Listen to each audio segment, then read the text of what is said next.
the bottom line is that Democrats not just need to win the presidency, they need to win the Senate. And they need to win it not just because you got to be able to give a Democratic president the ability to get judges passed through the Senate, but also from a structural standpoint, if they don't win it now, they have a very, very hard time to win it in the future. Which makes things like Beto O'Rourke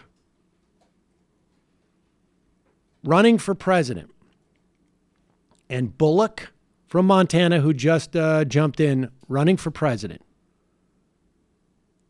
and Hickenlooper from Colorado running for president.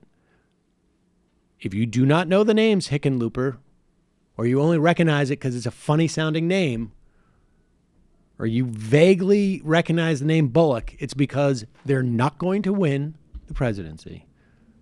But in Montana and in Colorado, those two could have possibly challenged effectively their state's senator, winning those seats for Democrats. Crucial, crucial seats.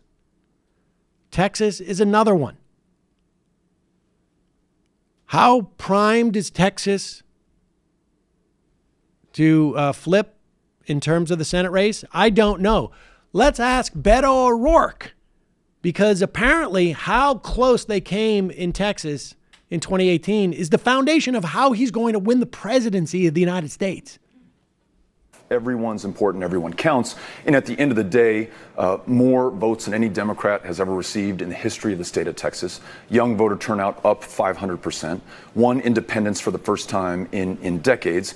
And 500,000 Republicans in Texas also joined that movement. So a movement comprised not just of an expanded Democratic electorate, but a movement comprised of Democrats, independents, and Republicans alike. And now, for the first time in at least my adult lifetime, maybe since 1976, Texas and its 38 electoral college votes have been unlocked. They are in contention, and we will have a seat at the table. Yeah, so this is him talking, pushing Beto 2.0. Apparently, they're relaunching. And I'm sorry. At one point, if we're to believe the soaring rhetoric about helping our country, but country first, I was destined to do this. If you're a candidate of destiny, is it your destiny or the country's destiny?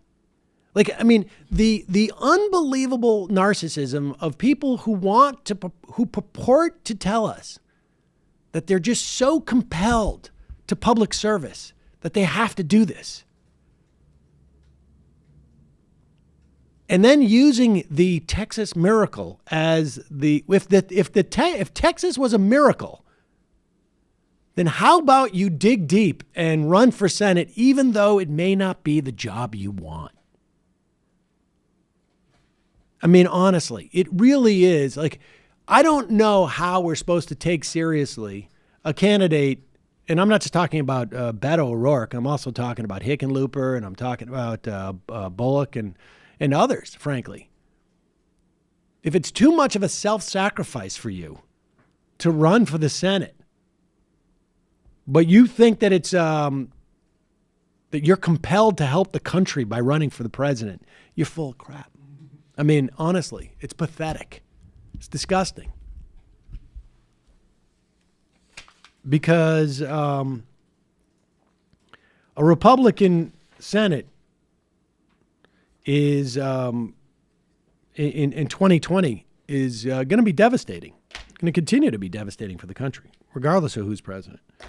It was for the good of my high school that I lobbied so hard to be prom king. Yeah. Well, you really gave of yourself for that in that campaign.